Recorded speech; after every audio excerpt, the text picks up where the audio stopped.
I've been noticing in these Psalms that David almost starts off desperate.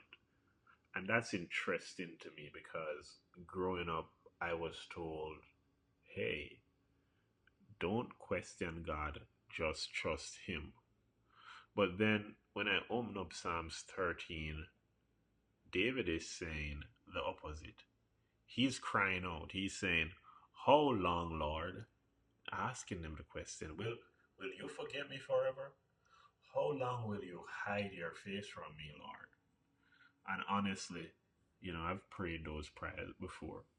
In some dark days, I caught myself saying, God, how long are you going to leave me? How long before something changes in my life? And the funny thing is, after praying that prayer, I'd feel guilty like, maybe I shouldn't even talk to God that way. But David shows me in Psalms 13, he shows me something. He shows me that real faith doesn't need to pretend. Real faith doesn't mean pretending. It doesn't mean holding back your questions. It means bringing them straight to God. In Psalms 13, David says, how long must I wrestle with my thoughts and day after day have sorrow in my heart? That's raw. But then, like in so many of his Psalms, something keeps shifting. He says in the same Psalms 13, further to the end, he says, but I trust in your unfailing love.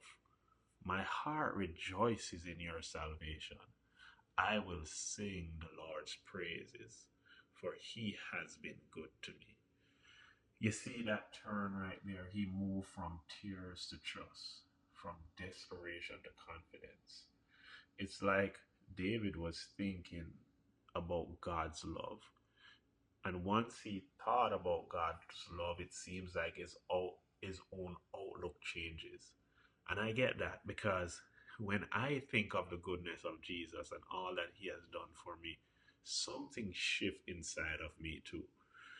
For David, he could probably thinking of his battles, his battle with Goliath, how he has, escaped certain sudden death.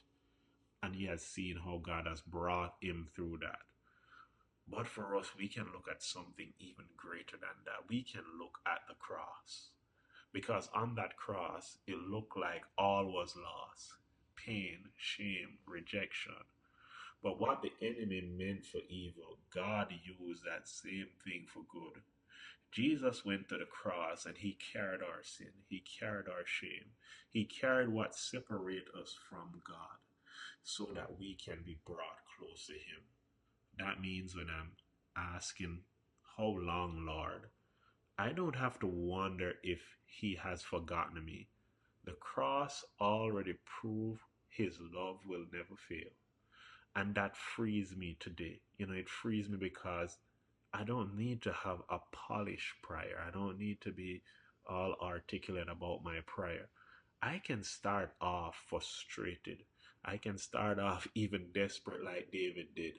But I don't have to end that prayer there. David reminds me prayer is a process. It's not just one sentence. It's okay to start your prayer off with how long, Lord, as long as it always ends or it ends with but I trust you. So maybe you're in a space right now where you're tired and you're asking God that hard question. Don't be afraid of that. Don't feel guilty. God is big enough, He's great enough to handle it. And if you keep pouring it out, you might just find, like David did, your soul start shifting back to hope. Because when you think of Jesus, when you remember what He has done, despair can turn into confidence.